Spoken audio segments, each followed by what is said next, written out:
Это программа «Актуальное интервью», в студии Иван Лазаренко. Здравствуйте. Пандемия коронавируса в той или иной мере коснулась и каждого жителя страны, и, безусловно, все отрасли народного хозяйства. Как вернуть авиабилеты, купленные в начале года? Какие дороги будут сделаны в республике в этом году? И как идет строительство Ленского моста? Об этом и многом другом мы поговорим сегодня с министром транспорта и дорожного хозяйства республики Владимиром Сивцевым. Владимир Михайлович, здравствуйте.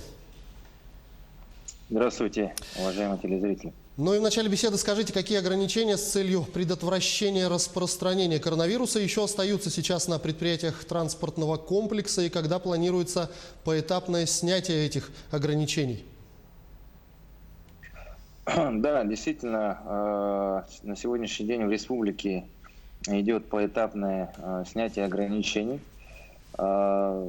Значит, сейчас действуют ограничения по пассажирским перевозкам наземным транспортом, это вот по всей республике.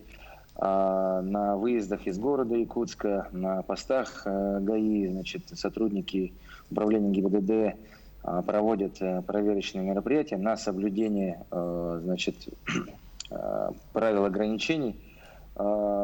Также пассажирские перевозки ограничены на паромных переправах, на водном транспорте, на реках Лена, Алдан, Вилюй. Также в районе муниципального образования Крестьянский наслед Сунтарского улуса.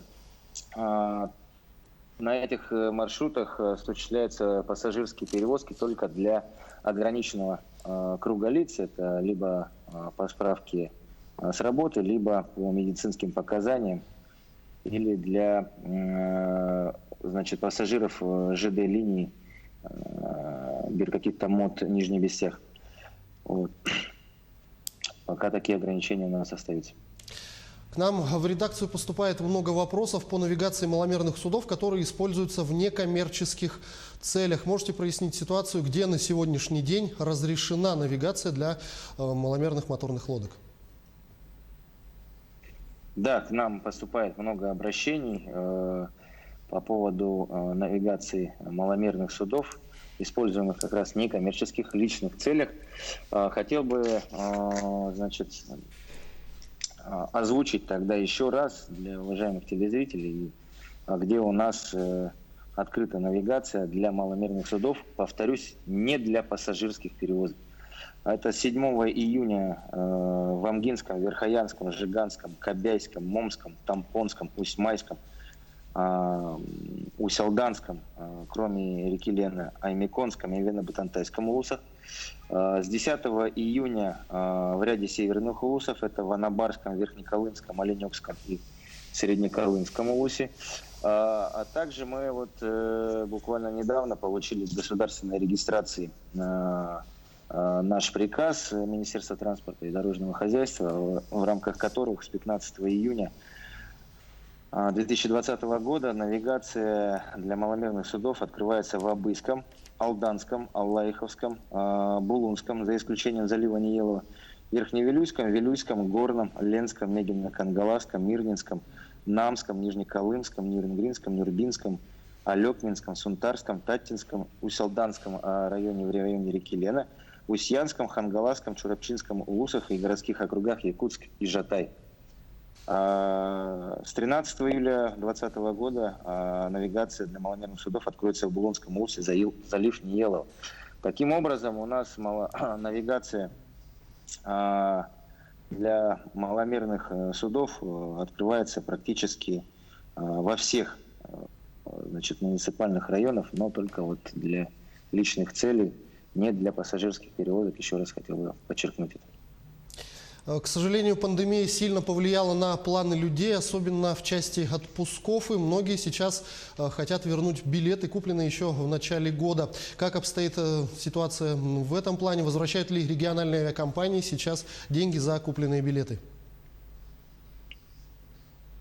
Да, также один из актуальнейших вопросов, по которым обращаются к нам граждане, в наше министерство и в целом в правительство, Хотелось бы отметить, что на сегодняшний день по всем обращениям мы обязательно доведем ответы. Здесь есть небольшие технические проблемы, к сожалению, которые возникли в основном у авиакомпании «Якутия». Я думаю, они на сегодняшний день уже настроили техническую составляющую по принятию, значит, и звонков, и писем, и обращений граждан. Обязательно со всеми отработают гражданами. Хотелось бы напомнить, что на сегодняшний день действительно, согласно указу главы республики, за период с 17 марта по 30 апреля авиакомпании вернули, значит, без штрафных санкций порядка 18,5 тысяч авиабилетов на сумму 217 миллионов рублей.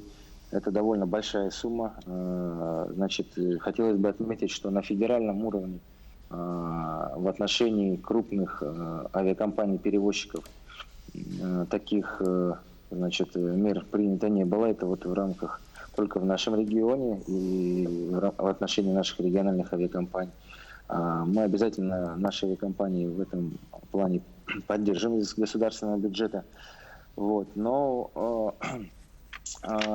значит, сейчас поступают в основном вопросы, что в период после 30 апреля билеты не возвращаются.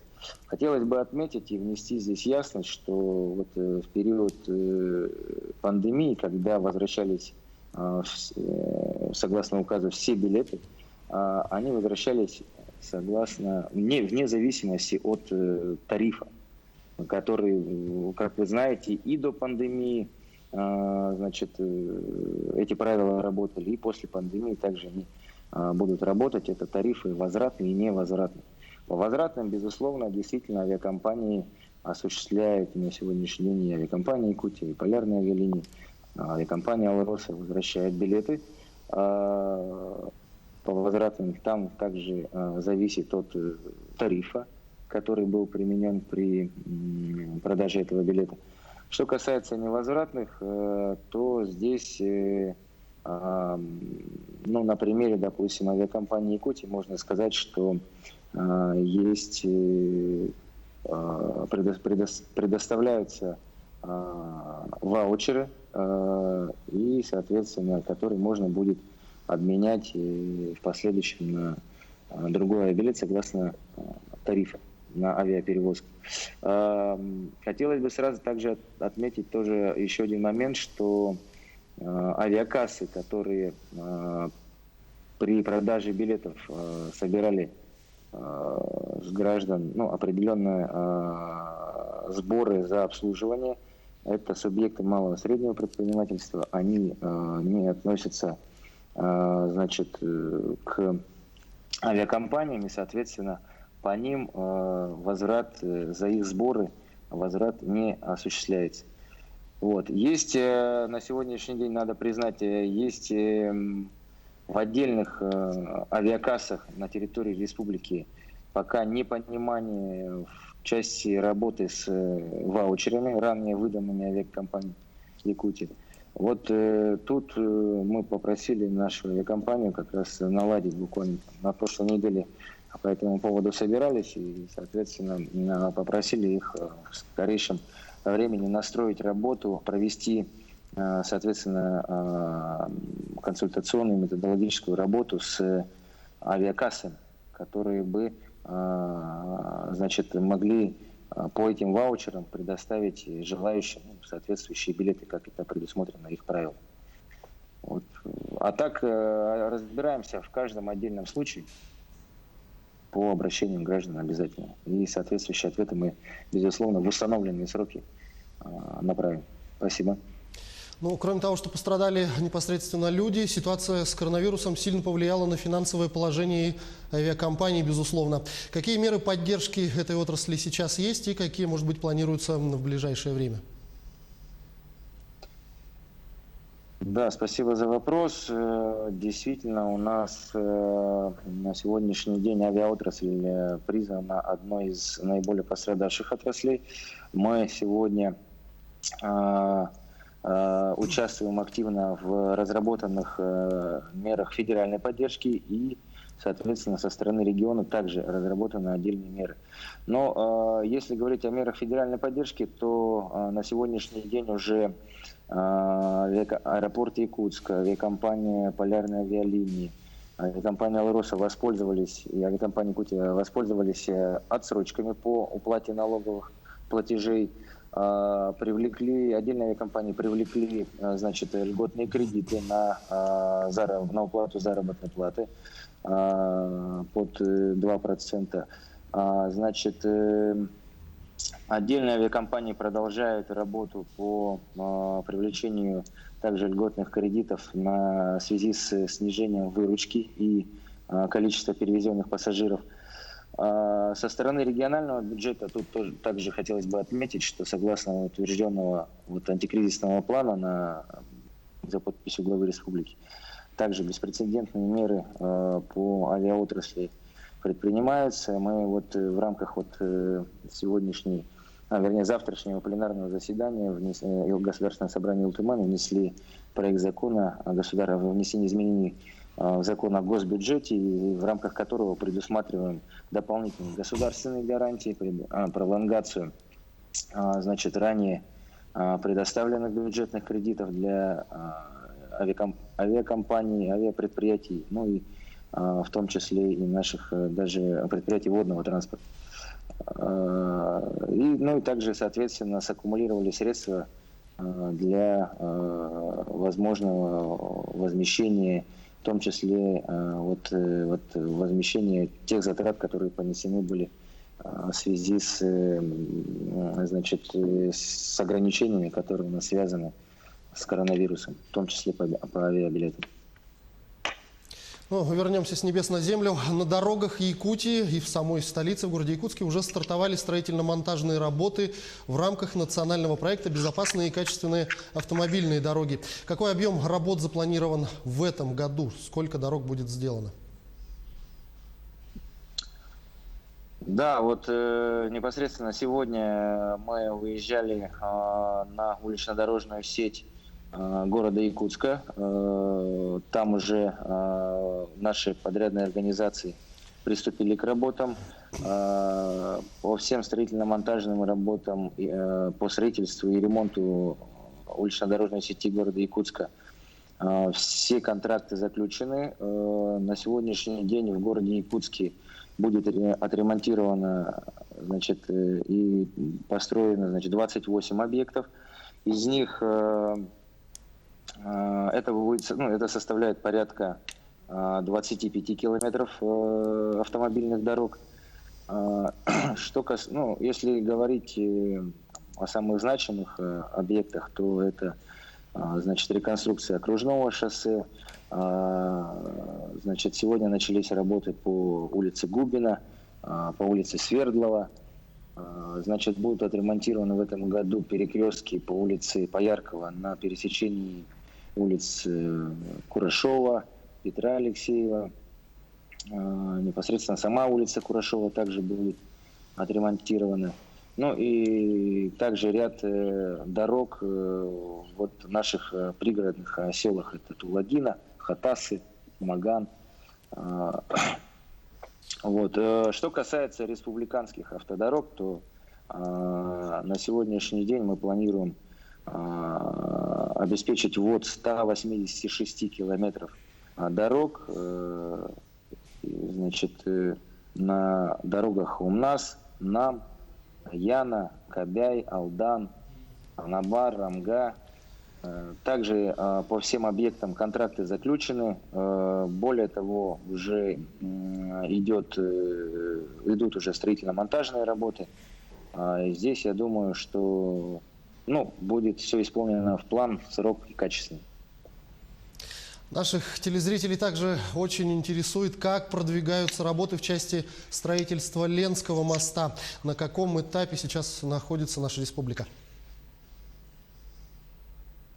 Ну, как вы все знаете, республика, значит, заключила концессионное соглашение в начале текущего года, в рамках которого в данный момент за счет средств частного партнера осуществляется проектирование, проектно-изыскательские работы и разработка проектно-сметной документации Ленского моста.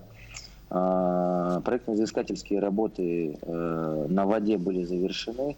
На подходах также в самое ближайшее время завершается, проводится сейчас аэромоделирование, математическое моделирование, осуществляются космоснимки. Что касается